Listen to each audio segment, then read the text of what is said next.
Pessoal, todos muito bem-vindos ao painel WW. O tema dessa edição é a Lava Jato e, evidentemente, por conta da publicação de diálogos, de mensagens particulares trocadas entre alguns dos seus principais expoentes e obtidos pelo site The Intercept, que tem sede no Brasil. Quais são as consequências para a Lava Jato depois da publicação desse material? Evidentemente, teve uma imensa repercussão e eu pensei inicialmente, vindo aqui para o programa, em dividir basicamente, mas evidentemente eu preciso convidar com os russos, que são os meus convidados, de explorar duas linhas: quais são as consequências, qual é o futuro da Lava Jato, do ponto de vista técnico-jurídico, depois do que foi publicado, e o que a gente pode vislumbrar de consequências políticas, quando a gente considera que a Lava Jato não é simplesmente uma operação levada a cabo pelos entes que a sociedade brasileira incumbiu de procurar justiça, prender suspeitos e processá-los e condená-los, mas é um fenômeno político de extraordinária amplitude. Eu vou começar a apresentação dos nossos convidados hoje. Aqui imediatamente à minha direita, o José Eduardo Faria, professor titular, chefe do Departamento de Filosofia e Teoria Geral do Direito da USP. Faria é professor da Fundação Getúlio Vargas e é autor de... Deixa eu ver, eu preciso cada vez de letras maiores. Autor de Justiça, Corrupção e Moralidade Pública. Está sendo lançado o livro agora, não é, Faria? Pela editora Perspectiva. Continua a apresentação agora lá no outro canto do Reinaldo Azevedo, meu colega, jornalista. Ele tem um blog no UOL, uma coluna na Folha de São Paulo às sextas-feiras. O Reinaldo é comentarista da Band News FM e da Rádio Bandeirantes. Reinaldo, você escreveu alguma coisa à mão aqui que eu não estou conseguindo ler direito. É a âncora do programa... logo isso que eu vou esquecer. O âncora do programa é... O é da coisa. Desculpa, Reinaldo. E aqui ao centro conosco, o nosso terceiro convidado, Rubens Gleiser, professor de Direito Constitucional da Fundação Getúlio Vargas de São Paulo. Ele é coordenador do Centro de Pesquisa Supremo em Pauta. Faria começando por você. Queria, em primeiro lugar, abordar os aspectos jurídicos depois da publicação desse material. Quais são os impactos, do ponto de vista técnico, jurídico, sobre a Operação Lava Jato? Bom, o primeiro impacto é a questão da obtenção dessa documentação por vias ilegais. Quer dizer, isso gera uma polêmica no sentido de saber se a prova obtida de forma ilícita pode ou não ter consequência. Hackear é crime pronto. Pronto, é crime pronto. E aí a questão é saber se isso pode ou não permitir a fundamentação de pedidos de anulabilidade ou de anulação de decisões já tomadas, notadamente a decisão. Eu acho que, no meu ponto de vista, não. Não pode. E não nos esqueçamos que você já tem, além da decisão do juiz Sérgio Moro, você tem uma decisão de segunda instância de um órgão colegiado, que é o Tribunal Regional da 4ª Região. Então, nesse aspecto, eu acho que por aí você vai ter muita espuma jurídica, mas você não vai ter grandes complicações técnico-jurídicas. O Rubens pode esclarecer isso melhor. Eu acho que, politicamente, a Lava Jato chega a um processo de exaustão. Eu posso pegar isso um pouquinho mais adiante, os aspectos políticos? Pode. Pedindo a sua licença. Rubens, as pessoas se perguntam, esse tipo de material publicado leva a tirar o Lula da cadeia ou não? Eu acho que tem uma questão de fato que não está muito clara ainda, que é a origem do material. Acho que está se presumindo que é hackeado de uma forma ilícita, e pode não ser. Se alguém da força-tarefa foi um pouco relapso com a segurança de algum dos aparelhos e obteve, isso é completamente válido como forma de prova. Acho que isso é uma faceta. A segunda faceta seja, se não foi obtida através de um meio ilícito, que seria o hackeamento, mas se foi disponibilizado por alguém que fazia parte daqueles grupos, aí vale. Aí vale. Qualquer pessoa que faz parte de uma conversa pode... Mas aí teria que ser gravar a outra. No processo, né? Então, o que você deve fazer agora, uma parte importante do que o judiciário deve fazer, é investigar. Você tem uma suspeita de uma coisa importante e descobrir todos esses fatos relacionados. É isso que você está dizendo. Eu acho que a fonte, mas sem quebrar o sigilo de fonte do jornalista, que é um valor, acho que é importante, e que vai ao mesmo tempo também investigar o conteúdo.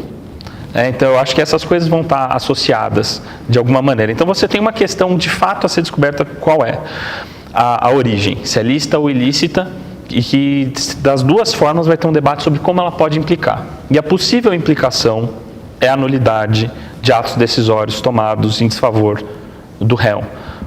Traduzindo, dizendo que Elimina algumas o processo. condenações podem ser anuladas se você verificar que houve uma quebra de imparcialidade. Dentre os áudios que a gente tem disponibilizado mais agora, um debate vai ser o seguinte: sempre as conversas tidas, se forem verdadeiras e se forem usadas, puderem ser utilizadas para os processos, se a conduta do ex-juiz Sérgio Moro, enquanto juiz, foi de orientação do Ministério Público. O que configuraria absolutamente uma parceria absolutamente vedada. Pela letra da lei, não é um vedado, argumento não tem filosófico. interpretação. Não, se aconselhou qualquer uma das partes, isso é causa de anular, e no caso de uma condenação, você retirar, você anular a condenação e o processo voltar para essa etapa de ter uma decisão inicial. Reinaldo, na sua carreira você tem se dedicado com muita ênfase a abordar e trazer ao público que acompanha o seu trabalho o que você muitas vezes considera como sendo as interpretações mais corretas dos textos legais e da situação jurídica. Qual é a sua opinião nesse caso? Olha, tem uma ação específica que é uma ação de suspeição do juiz Sérgio Moro, que está com a segunda turma. Do STF. No STF, né? O STF é dividido em duas turmas de 5 ministros, o presidente não pertence a nenhum, e esse está com a segunda turma. 2 ministros já votaram, já disseram não à suspeição do Sérgio Moro, que são Edson Fachin e a Carmen Lúcia. Antes dessa coisa toda, 3 ministros precisam votar, né? O Gilmar Mendes, o Ricardo Lewandowski e o Celso de Mello. Note, isto é juízo supremo de ministro do Supremo. Havendo elementos que indiquem que o juiz Sérgio Moro é suspeito, aí não se trata de usar uma prova ilegal para condenar alguém, que é o inciso 56 do artigo 5º da Constituição, tem esse veto do uso da prova ilegal. Nesse caso, você tem uma questão de fato, pública, conhecida, não é? Até o ministro Gilmar Mendes usou o exemplo. Se uma prova ilegal demonstra que alguém que está preso por assassinato é inocente, ele continua preso porque a prova é ilegal? Veja, não se trata de usar a prova ilegal para condenar, mas se trata de usar a prova ilegal para eventualmente não agravar a situação de alguém que está preso, de alguém que está acusado. E neste caso, eu entendo que a condução do ministro Sérgio Moro está absolutamente dada, porque ali nós temos o Sérgio Moro, agora ministro, então juiz, indicando uma testemunha para o Deltan Dallagnol. Não é? Olha, vai aqui, vai nessa testemunha que é quente, inclusive a fonte é boa. São 2 pontos, então, só para esclarecer para o público. Ou se chega à conclusão que provas, mesmo aquelas obtidas de forma ilícita, digamos um hackeamento, não temos certeza, assumindo que seja hackeamento, isso é crime, elas eventualmente podem ser usadas, se não for para agravar a situação do réu, ou, e este é outro ponto, nós temos no Supremo, numa das turmas, o julgamento da suspeição do Moro, Exatamente. que já vinha vindo antes da publicação desse material. E se eu interpreto corretamente o que você disse até agora, Reinaldo, é possível que os 2-0 a favor do Moro até agora nessa turma se transformem em 3-2. 2 contra. 3-2. E aí sim, aí precisa ver, o Supremo tem que decidir até onde a coisa vai. Eu entendo, né, que vai até a denúncia, quer dizer, a denúncia do Ministério Público terá de ser entregue a um outro juiz. E tudo que houve ali começar do zero. Está zerado, porque este juiz, por exemplo, fez a condução coercitiva do Lula. Esse juiz interrogou testemunhas, interrogou o próprio acusado. Esses atos todos estão anulados, no meu entendimento. E é uma coisa rápida aí, tem jurisprudência, o ministro Sepúlveda pertence, eu até lembrei que isso está num livro do Alexandre de Moraes. Para as questões de probidade administrativa, o Supremo considerou que não existe direito à intimidade do homem público. Em outras palavras, Reinaldo, o que você adianta para o público é o seguinte: seja pelo uso de provas ilícitas em se tratando, estamos supondo, seja pelo julgamento do Supremo, o que você adianta são consequências jurídicas severas para a Lava Jato, na figura de um dos seus expoentes, Faria. Olha, se for essa a decisão, nós temos que pensar que essa decisão vai acabar abrindo um perigoso caminho, não só para o caso do ex-presidente Lula, mas para uma série de outras pessoas já condenadas. Isso, de certo modo, vai desmoralizar o próprio judiciário, isso vai criar novos problemas laterais do ponto de vista processual. Como eu disse, nós estamos discutindo uma questão de juiz de primeiro grau, mas a decisão do juiz de primeiro grau já foi julgada em grau de recurso em segunda instância. E, de certo modo, isso vai abrir tantos problemas para o judiciário que a sensação que eu tenho é que o judiciário, até numa atitude defensiva, vai tender a assumir uma postura muito cuidadosa do ponto de vista jurídico, mas que preserve a imagem do judiciário. Se o judiciário, dependendo de como agir, caminhar na linha do que disse o Reinaldo, ele, a meu ver, se expõe do ponto de vista da sua credibilidade nesse momento. E é o último poder, de certo modo, não atingido por uma crise moral, uma crise política e uma crise estrutural. E aí a gente não sabe o que acontece. Eu só temo aí que o próprio Supremo acabe atingido também. Porque aí, quando nós entrarmos nos aspectos políticos da Lava Jato, né, a Lava Jato virou um troço voraz que tendeu a engolir tudo que vinha pela frente, toda a institucionalidade. Né? E, de algum modo, entendo que o Estado de Direito tem de ser resgatado. A gente vai entrar nisso, Reinaldo, com toda certeza, que me parece um dos aspectos essenciais em toda essa discussão. Mas eu queria ver como é que você sai da desconfortável situação que você se encontra agora, Rubens. Nós temos o Reinaldo oferecendo ao público uma interpretação dos caminhos possíveis do que viria a acontecer com a Operação Lava Jato. E apenas para resumir, se eu fizer alguma injustiça, você me corrige imediatamente. Ele diz assim, há duas formas da Lava Jato sofrer um grave dano do ponto de vista jurídico. Sim. Seja pelo uso do material ilícito, seja por uma decisão de uma turma do Supremo. O Faria oferece para o público uma visão atenuada disso. Ele não está contestando o que o Reinaldo diz, mas dizendo, se o caminho do judiciário for este, ele perderá ainda mais em credibilidade, levando em consideração que a condenação do Lula em primeira instância foi referendada e até piorada em segunda instância, outras virão. Ou seja, o Faria supõe que não importa a base jurídica do que vir a acontecer, as decisões do judiciário provavelmente não serão tão graves quando a gente considera a situação dos expoentes da Lava Jato. Como é que você desempata? Eu acho que são visões complementares, eu acho que elas são absolutamente complementares, porque o que a regra diz é uma coisa, e como os juízes e autoridades vão se portar e aplicar elas, é um outro nível de questão.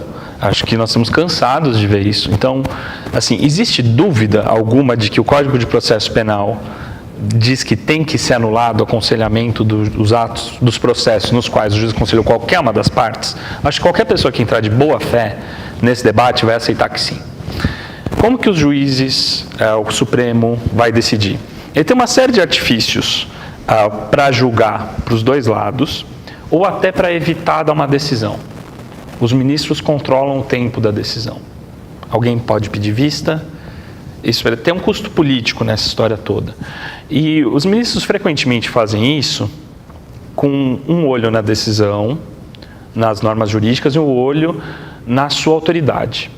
O Supremo hoje é um Supremo que por muito tempo teve dificuldade para ver o quanto que ele gastava de capital político, de combustível político. E acho que não é mais essa a realidade, pelo menos entre boa parte dos ministros. E acho que eles teriam dificuldade, ou pensando duas vezes em dar alguma decisão que pudesse gerar algo que, quando acaba a autoridade do STF, ele passa a ser descumprido.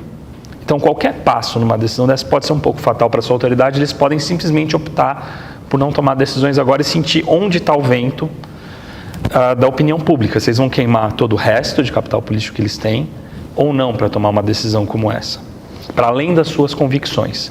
E eu acho que a Lava Jato ainda tem muito capital político. Isso é bom, isso não é bom, isso é horrível. Mas a gente está nessa toada há 5 anos. E acho que eles não vão sair dessa agora. Agora, eu tenho um sinal que eu tenho que ir para o intervalo. Tá. Eu não quero interromper o seu raciocínio, sou obrigado a cortar você. Eu volto depois do intervalo com você, com a palavra, e me parece extremamente grave o que o Rubens acabou de dizer. Ele sinaliza um Supremo que vem de um problema sério de legitimidade por tomar decisões voltadas para os seus efeitos políticos. E ele acha que o Supremo está novamente diante de uma situação na qual este cálculo talvez seja importante. Eu volto com essa questão logo depois do intervalo. Até já, pessoal.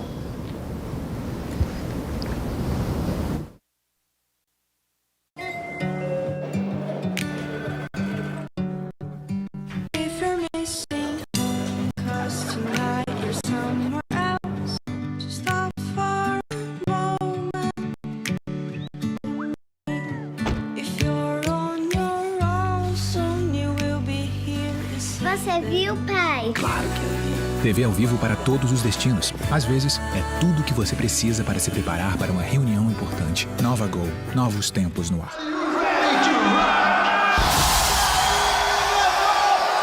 Axé pelô, axé do aê, aô, vamos lá! Que é isso aí?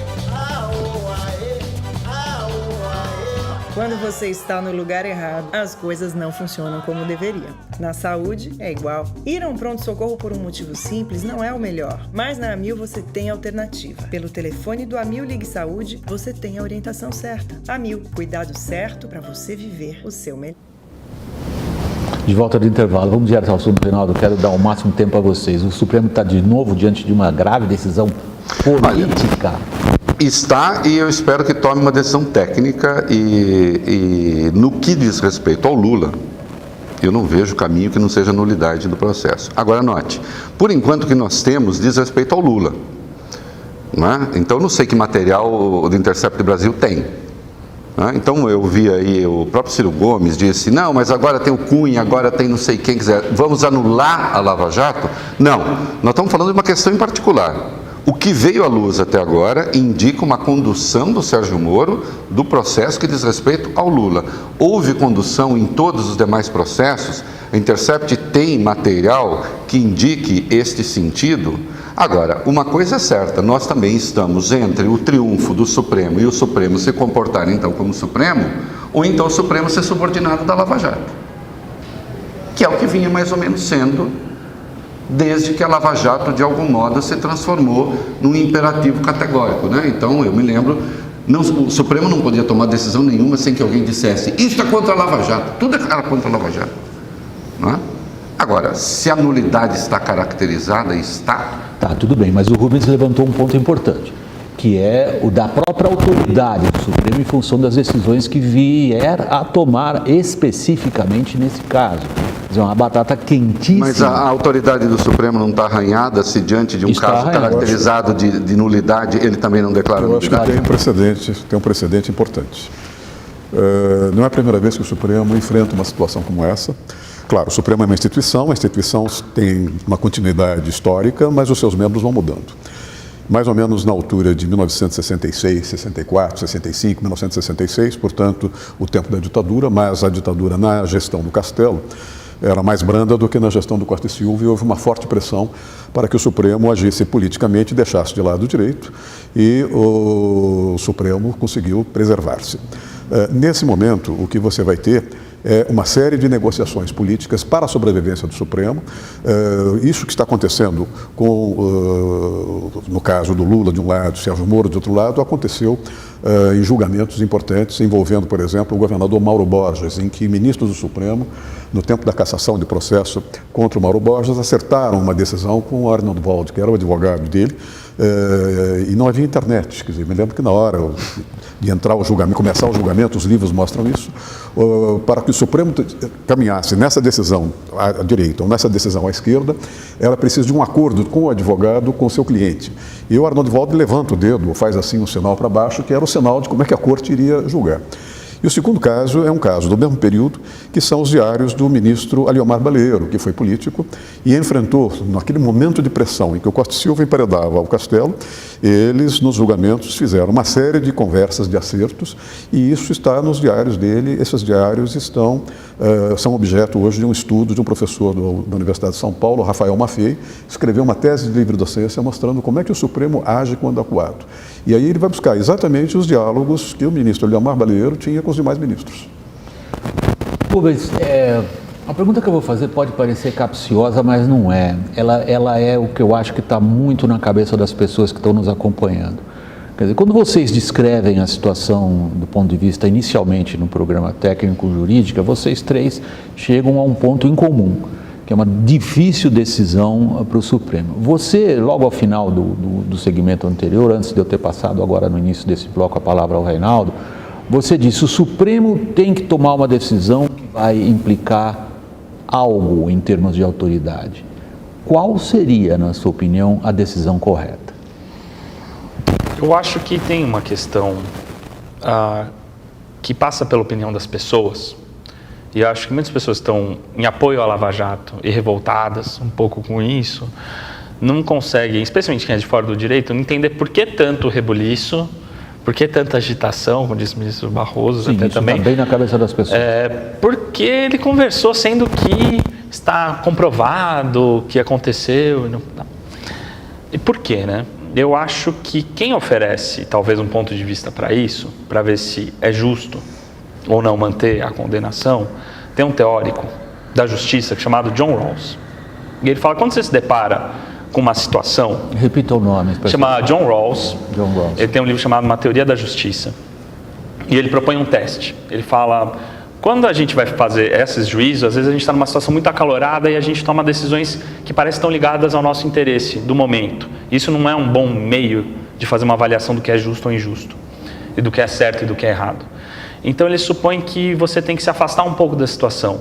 Fala, como você decidiria um caso se você estivesse sob um véu de ignorância, em que você não sabe onde você está na situação e tenta pensar numa regra abstrata.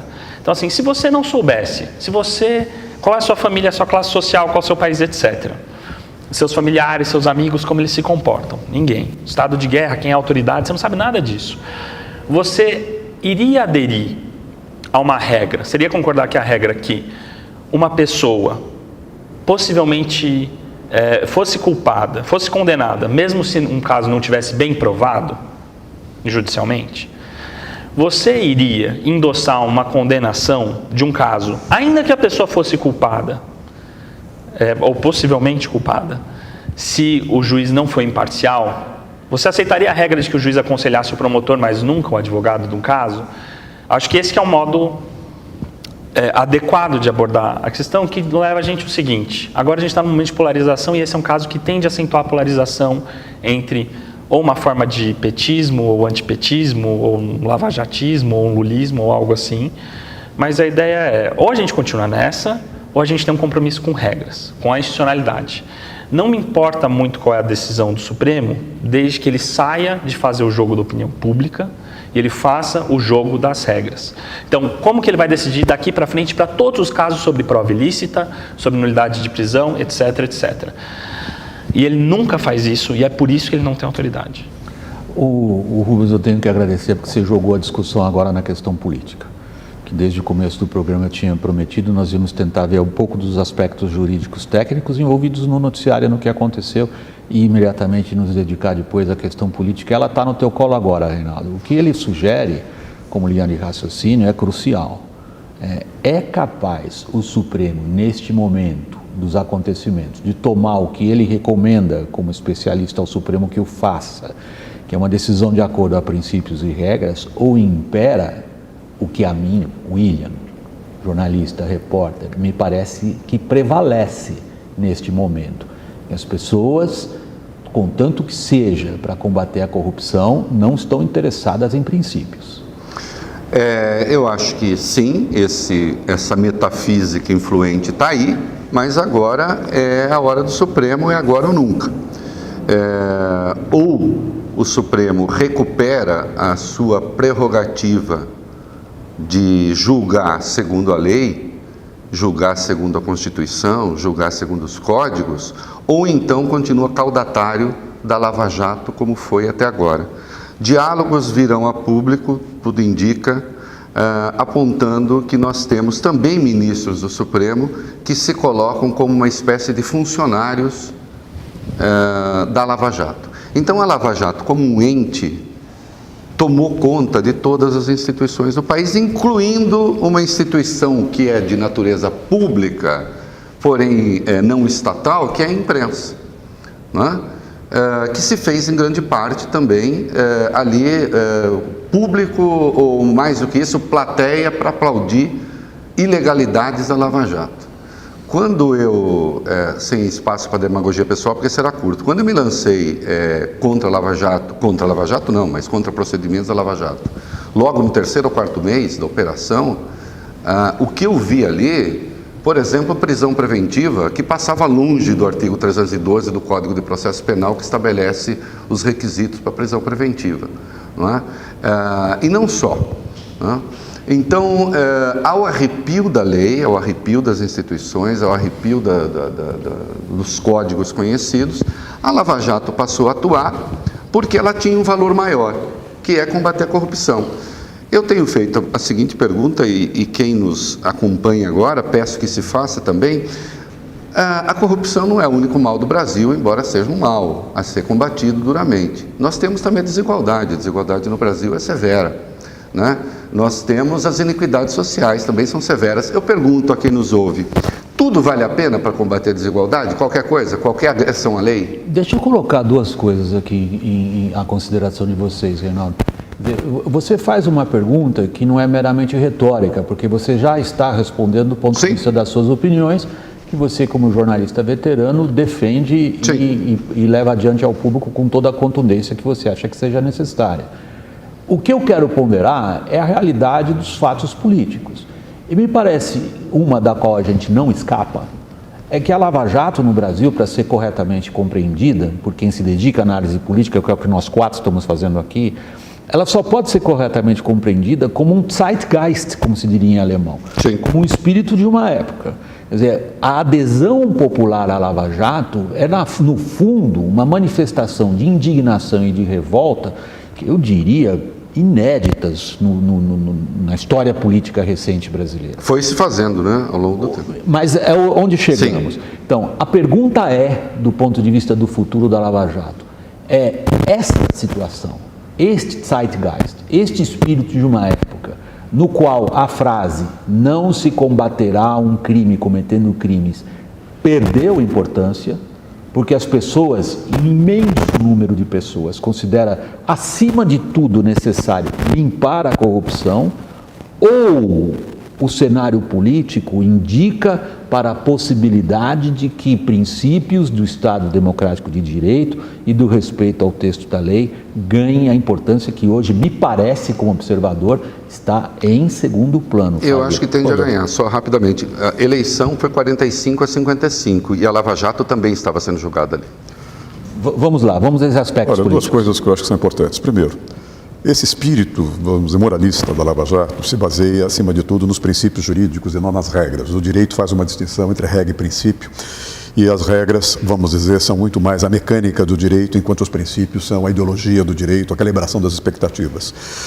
O que nós temos aí é claramente uma tentativa do pessoal da Lava Jato de usar os princípios, principalmente o princípio da moralidade pública, a partir de uma ética de convicção, que no fundo é uma ética maquiavélica de que os fins justificam os meios.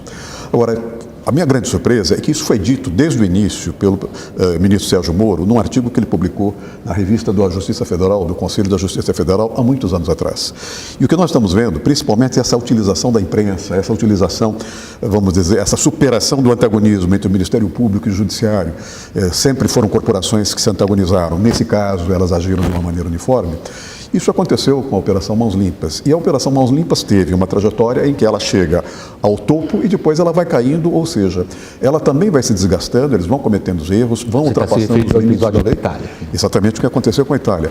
A ponto também da Operação Mãos Limpas acabar sendo, vamos dizer, no seu saldo, uma coisa que foi menor do que parece. Ela teve um grande impacto num certo momento, mas depois ela desandou, o doce talhou. Depois dela veio Berlusconi. Veio Berlusconi. Nós estamos vendo aqui, nós temos um Bolsonaro, mas poderá vir coisa ainda pior. Acho que a Lava Jato, vamos dizer, está passando dos seus limites de durabilidade. Até porque, num determinado momento, ela encerra os trabalhos processuais, ela faz o julgamento, vamos dizer, na primeira instância, e aí ela se desmancha, não é? Ela acaba. Limite da durabilidade. Eu acho já vinha com esse limite. Esse é um bom gancho para a gente iniciar logo depois do intervalo. Vou dizer de novo, para eu não ter que cortar o seu raciocínio, eu deixo formulada a questão aqui e você começa respondendo ela depois. Usando o gancho do que o Faria disse, quer dizer, há mais de 20 anos que alguns dos textos básicos para entender o voluntarismo político dos procuradores e dos juízes de primeira instância estão aí para quem quiser ler. Sim. Eu fui fazer a lição de casa e os procuradores se entendem como agente político da lei, porque consideram que a sociedade é hipossuficiente e não tem condições de se defender sozinha dos abusos que são cometidos contra ela por corruptos ou pelo próprio Estado. O ambiente político que se cria agora levará a frear essa ideia, que é subjacente a procuradores e juízes, como foi o Moro, de que alguém, ou seja, eles, têm que defender a sociedade contra os que cometem abusos, ou nós veremos pela frente o mesmo ambiente político segundo o qual Vamos pôr para fora os corruptos, não importa como. A gente volta daqui um instantinho.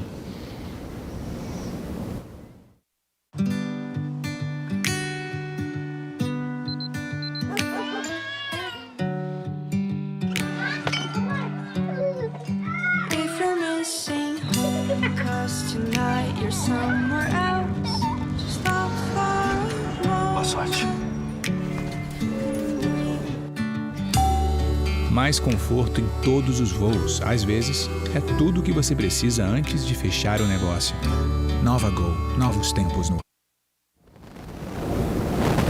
Rubens, é extraordinário como a sociedade abraçou essa narrativa de que ela é indefesa e que depende da Lava Jato ser defendida. O ambiente político que se cria agora favorece a continuidade dessa narrativa? Favorece. Eu acho que uma marca de muito que a gente está vivendo, o nosso zeitgeist, é uma falência do direito, ou da ideia de que você tem regras comuns que vão balizar a conduta dos indivíduos e que vão limitar a ação dos homens públicos, para qualquer lado que seja. Eu acho que tinha um raciocínio interessante na fala do Reinaldo, que é o seguinte: a ideia de que os fins justificam os meios está presente tanto na ideia de que vale a pena a corrupção se for para combater a desigualdade social, que encontra o seu contraposto político hoje, vale a pena acabar com a corrupção, ainda que a gente quebre quaisquer regra, o pressuposto básico das instituições, por causa do fim.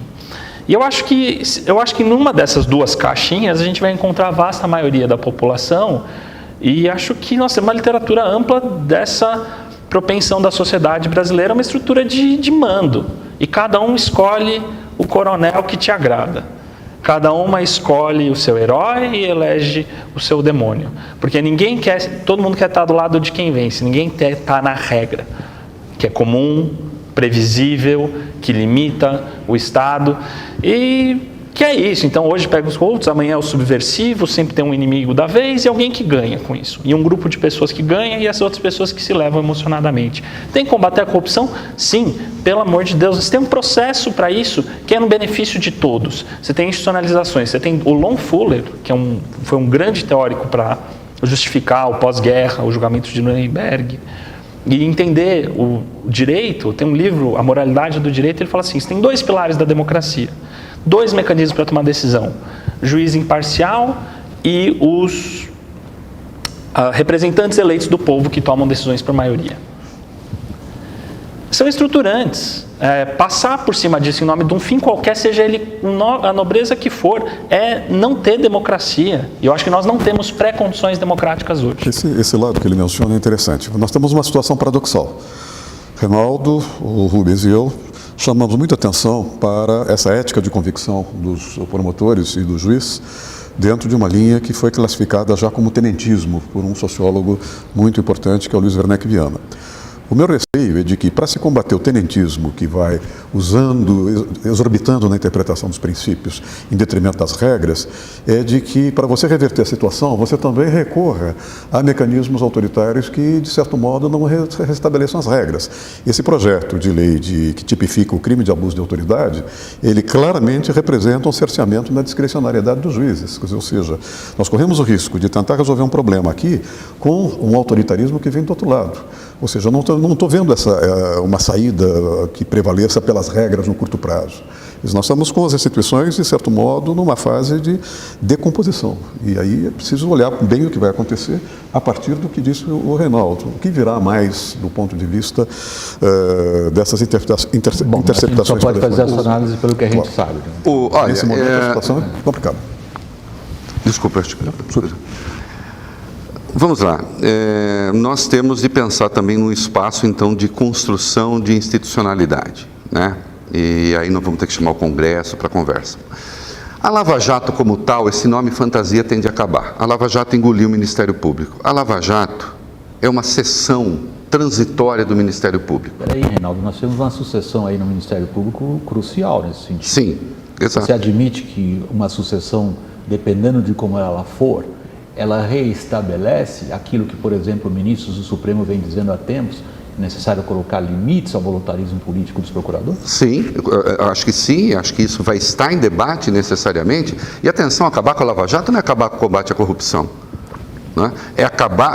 É preciso que este grupo que tomou conta do Ministério Público na prática, que teve a ambição de formar até uma fundação, com 2,5 bilhões de multa da Petrobras, ao arrepio do próprio comando do Ministério Público, tendo uma juíza endossando este processo, né? Então, formou-se aí um grupo que resolveu aparelhar o Estado, um pouco como o PT fazia antigamente, né? Virou um partido político, né? Isso tem de acabar, para que o próprio combate à corrupção possa continuar. E não só, tem uma questão de legislação. Será que nós podemos continuar com a atual, a lei de delação premiada, será que ela pode continuar como está? Né? Uma lei aprovada de afogadilho no governo Dilma, depois de protestos de rua. Reinaldo, vamos pegar alguns dos acontecimentos políticos nas 48 horas seguintes à publicação desses diálogos e tentar estabelecer a partir daí como é que as forças políticas se posicionam. Veja, e você apontou inclusive num dos seus textos, eu também tomei uma nota imediata disso. O general Augusto Heleno e o general Eduardo Vilas Boas, que são as cabeças, em certa medida, não estou falando isso negativamente, são cabeças políticas até agora fardados e que trazem para a política brasileira toda essa, digamos, postura do estamento militar de garantir o funcionamento de instituições, mas também de frear a esquerdização, como eles descrevem, a esquerdização do país e o esgarçamento do tecido social, beleza? Eles saíram imediatamente dizendo é necessário neste momento, e a cabeça dos militares nesse ponto é estratégica de prazo imediato, é necessário nesse momento garantir que os corruptos não levantem a cabeça. E isso implica engolir em seco, talvez algum batraque ou outro, o que estiver contido naquele material. Porque o mais importante é garantir a estabilidade política em termos de frear o que até aqui, na visão deles, estava levando o Brasil ao desastre. Aí a minha pergunta, se a política tal como ela se articula, favorece ou não? Eu acho que não haverá um segundo tweet do general. Eu sei que eles todos falaram, o general Heleno em especial, com uma estridência que me pareceu imprópria para quem é do GSI, mas eu acho que não haverá um segundo tweet com o mesmo efeito daquele tweet do general Vilas Boas quando estava sendo julgado o habeas corpus do Lula. Acho que chega, né? Ou então façam o seguinte, agora aqui eu vou fazer um jogo um pouquinho mais de força. Ou então vamos dar um golpe militar. Não me parece estar na cabeça dele. Então, que se cumpra a lei. Faria. Voltamos à questão, que me parece que não está esgotada. Não, vamos voltar. Agora que talvez ficou bom. Nem consiga esgotar esse programa, quem sabe a gente prossegue em outro programa com essa, digamos, avaliação. Em que medida que a atmosfera política, tal como a gente é capaz de enxergá-la hoje, permite que o que chamamos de lava-jato, ou se vocês quiserem, o que chamamos de lava-jatismo, né, prospere ou encontre um freio. Eu acho que é o freio. Você acha que encontra um freio? Eu acho que não. Eu acho que prospera porque me parece que é fortíssimo como convicção de maiorias sobre o que seria necessário que se fizesse no país. Com que eu não estou ficando em cima do muro, eu não estou dizendo é bonito, é feio, estou achando que é um dado da realidade. Posso estar equivocado, Faria? Bom, o Supremo é um órgão colegiado e é um órgão que, de certo modo, no que nós chamamos de uma pirâmide jurídica, ele, no seu vértice, tem o encontro da política com o direito. Não dá para pensar o direito sem a política e pensar a política sem a regra. O que se verifica aí é que o próprio Supremo já manifestou o seu incômodo com relação ao tenentismo da toga, manifestou o seu incômodo com relação aos juízes de primeira instância da Justiça Federal que se envolveram na Lava Jato, Sérgio Moro, Marcelo Bretas, e o próprio Supremo também já manifestou seu incômodo com esse excesso de ação política do Ministério Público Federal. O que eu quero dizer é que me impressionou muito, logo nas 48 horas seguintes, os jornais mencionando que havia uma espécie de sorriso bastante, vamos dizer, gratificado dos ministros do Supremo contra a erosão do projeto político do ministro Sérgio Moro. Quer dizer, eles não admitiam a entrada do Sérgio Moro no Supremo, não podiam dizer isso publicamente, e nesse momento a impressão que me dá é que o Supremo tem as condições de fazer uma leitura política e reacomodar a situação e, de certo modo, preservar a instituição do desgaste que seus membros provocaram. Nesse momento, eu acho que o Supremo vai agir muito mais politicamente, dentro das regras, procurando recompor uma interpretação harmoniosa, sistêmica das regras, mas o seu fio de costura é um fio político. Usando a expressão dele, temos aí um freio do tenentismo? Eu acho que não temos um freio do tenentismo, e eu acho que um pouco até por essa percepção de que se o Supremo for querer dar um basta na Lava Jato, ele não faz isso em prol da institucionalidade, ele faz isso porque ele quer ser o Supremo. E não é possível que um grupo de procuradores e um juiz de primeira instância queiram estar acima do Supremo. E aí, o Lava Jato, que tem muito mais capital político do que o Supremo, prevalece. Eu acho que o lavajatismo... Essa afirmação sua é contundente. Acho que tudo que a gente tem mais capital político do que o Supremo. Eu não tenho dúvida. Eu acho que mesmo com esse baque, que gasta muito do capital político, porque o Supremo fez por onde? Ele está há muitos anos trabalhando nesse sentido, cultivando na população a ideia de que as decisões são políticas. Que dependendo de cada ministro acontece cada coisa.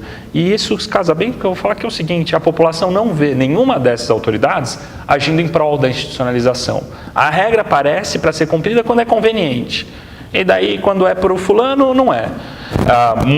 Quais são os ministros que têm a autoridade para poder falar, essa regra vale sim e é para todos esses casos? É pouco. Eu acho que a descrição que ele faz da cabeça das pessoas foi muito melhor do que eu, como jornalista, teria sido capaz de fazer. Eu tenho experimentado isso, tenho palestrado muito pelo Brasil, tenho experimentado isso na cabeça das pessoas. Elas não acham que o judiciário funciona a favor delas, elas não querem saber de princípios e elas se manifestam cada vez mais impacientes com a demora em lavar tudo isso. É este o ambiente político ao qual me refiro. Veja, a Lava Jato acabou ajudando a que isso acontecesse. Eu só noto, eu não sei se percebi errado, mas acho que você atribui parte dessa responsabilidade ao próprio Supremo. Eu acho que às vezes sim. Sim. Mas há coisas que indignaram a população. Eu me lembro lá desde trás, quando o Gilmar Mendes concedeu habeas corpus ao Daniel Dantas. E as pessoas, como? E aí, aliás, ali era a esquerda que protestava, né? E o habeas corpus começou a ser demonizado. O Ministério Público fez as suas 10 propostas de combate à corrupção, entre elas estava a admissão de provas ilegais, né? Eu diria que agora, ainda bem que para esses, o Dallagnol e o Moro, talvez não tenha sido aprovado, e estava a virtual extinção do habeas corpus. Criavam-se tantas restrições no habeas corpus que nem a ditadura ousou tanto, né? É claro que fazer esse discurso, e aí a praga do populismo, porque se o populismo é ruim na gestão, o populismo no direito é um desastre absoluto, né? Então você joga para a galera, você joga para a torcida, né? Quando você tira alguém acusado de corrupção da cadeia com habeas corpus porque a pessoa não foi presa segundo a regra do jogo, é claro que a população reage mal.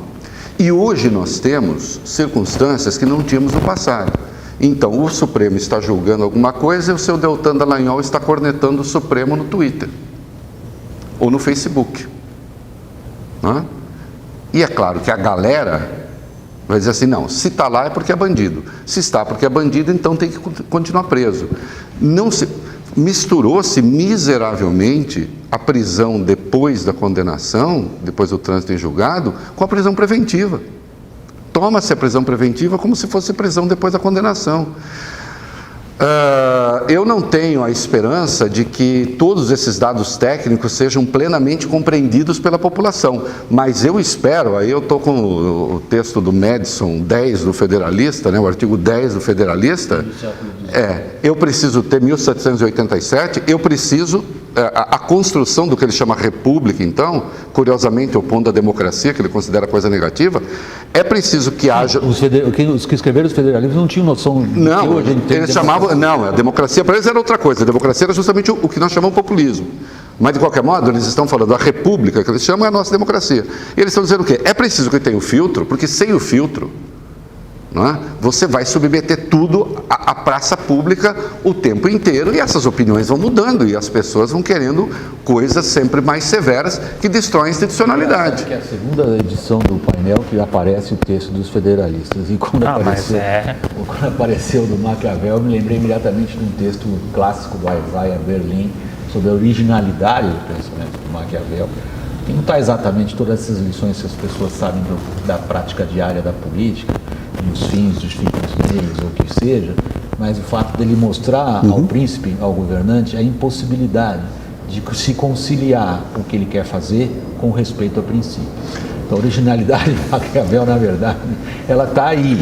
Ela está em dizer ao governante, não pense que você consiga fazer as coisas de acordo com os princípios. E mesmo essa questão, né, William, do fim justifica os meios, quer dizer, essa afirmação propriamente o Maquiavel não fez, na verdade, até numa apreciação crítica da população, ele diz, o vulgo não vai perguntar, quando o resultado é bom, o vulgo não pergunta os meios. Mas já que nós estamos falando de Maquiavel, e Maquiavel é um observador extraordinário da realidade dos fatos da política, eu só preciso perguntar para o meu pessoal, nós estamos chegando no final do programa, né? Tá, então, como pergunta... Tá, já? Tem mais um pouquinho. É que o programa está ficando um pouco acadêmico também. Quem nos acompanha fala, escuta, dá para vocês pararem com essa conversa que vocês estão jogando fora aí, afinal de contas, para mim, se a Lava Jato vai continuar ou não, se o Lula vai sair da cadeia ou não, se os corruptos vão continuar sendo perseguidos ou não, o que acontece... Vamos responder essas perguntas? Achei boas. Vamos tentar, então, para terminar o programa em direto prático, assim, atendendo o que eu imagino que seja a cabeça das pessoas que estão nos acompanhando. Faria, Moro continua ministro? Eu acho que o Moro tem a carreira liquidada. Deu um passo maior do que a perna, mostrou que não tinha a habilidade que imaginava. E eu venho da sociologia jurídica, trabalhei muito com o Poder Judiciário e vejo nos juízes uma tendência a se descolar da realidade. E uma segunda questão que eu quero chamar a atenção é para o fato de que o Supremo não tem, por princípio, de levar em consideração o apoio popular. Na tradição americana, na tradição da institucionalização do judiciário, um Supremo muitas vezes é uma corte contramajoritária. Não nos esqueçamos que as massas podem tomar, e nós sabemos que a história nos mostra isso, fazer apoios absolutamente dantescos e terminar em grandes banhos de sangue. Daí a importância de uma corte contramajoritária. Quer dizer, ele pode perder credibilidade aqui ou ali, mas ele não se perde do ponto de vista da sua função, que é, em algum momento, ser contramajoritário. Mas você se sente confortável, eu sei que não é exatamente o campo da sua atividade, mas me responder uma pergunta direta de política, qual é o futuro da carreira de Moro?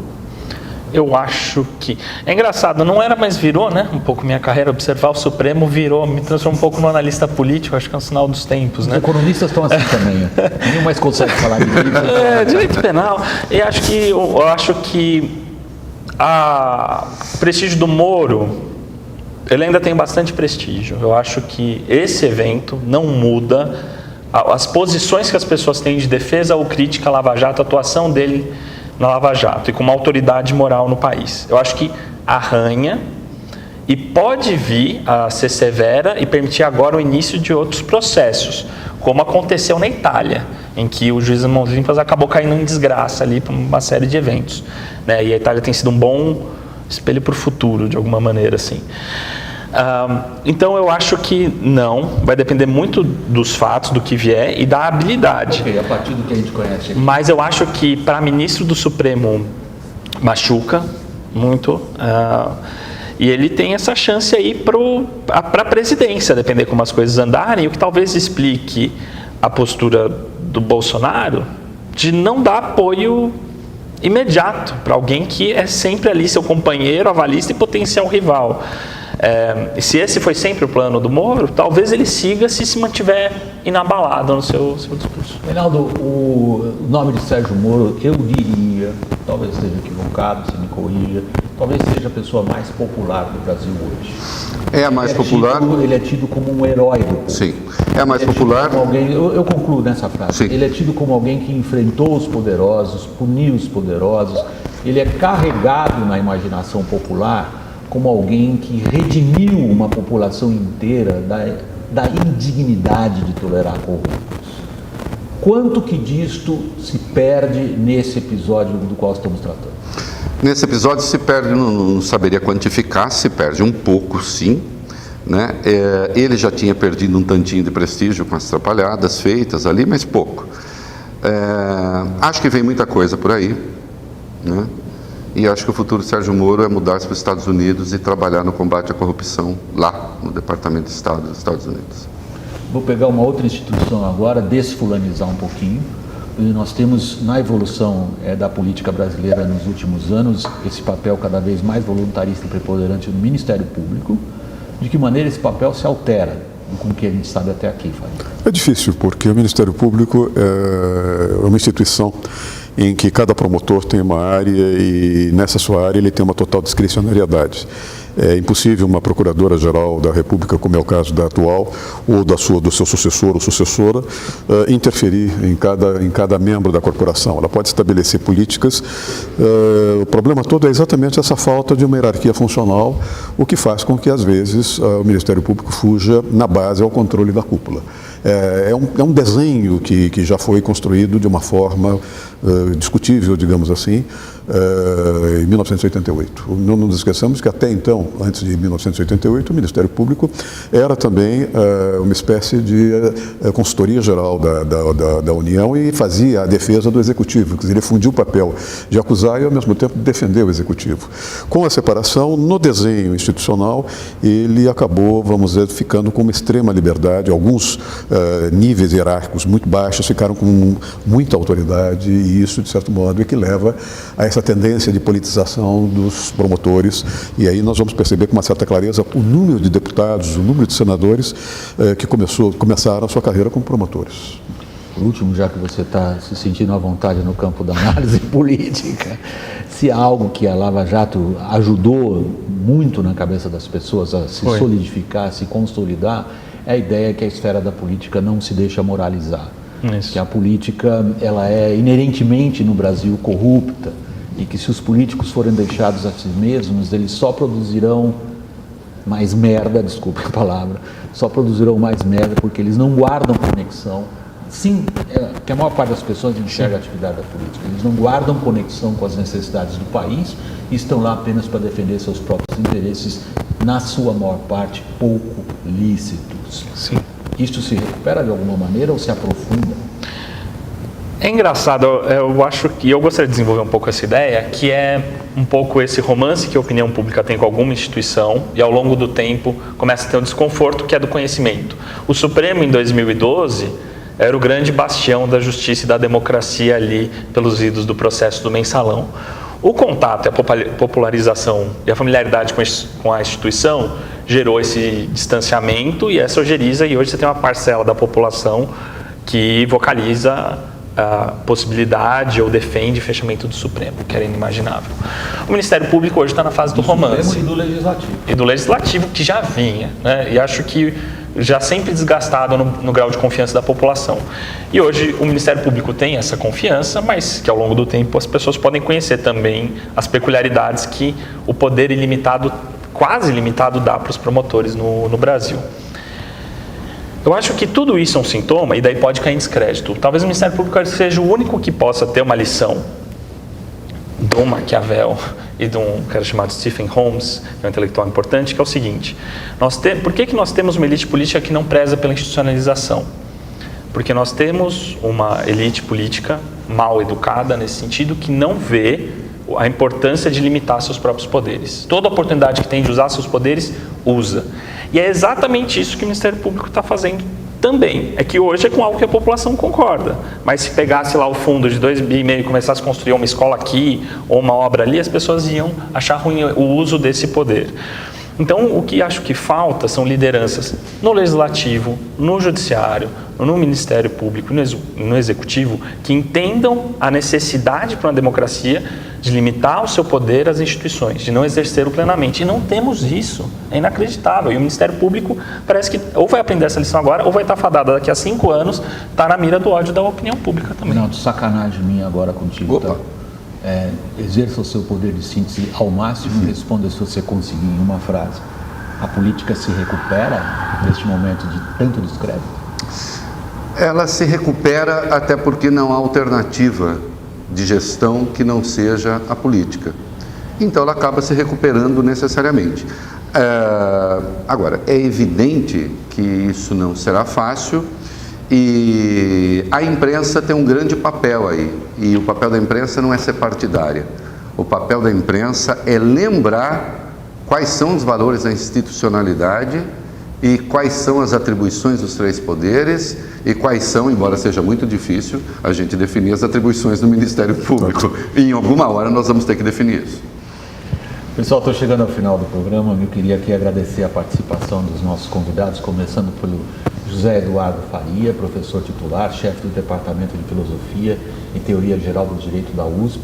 Faria é professor da Fundação Getúlio Vargas, do programa FGV Law, e autor de Justiça, Corrupção e Moralidade Pública, um livro que está sendo lançado em breve pela editora Perspectiva. Quero agradecer ao meu colega, jornalista Reinaldo Azevedo. Ele tem um blog no UOL, uma coluna na Folha de São Paulo, é comentarista da Band News FM, da Rádio Bandeirantes, e é o âncora do programa O É da Coisa. Rubens Gleiser, meu terceiro convidado, meu muito obrigado. O Rubens é professor de Direito Constitucional da Fundação Getúlio Vargas de São Paulo e coordena o Centro de Pesquisa Supremo em Pauta. Evidentemente, meu muito obrigado a você que nos acompanha. Até o próximo programa. Tchau, pessoal.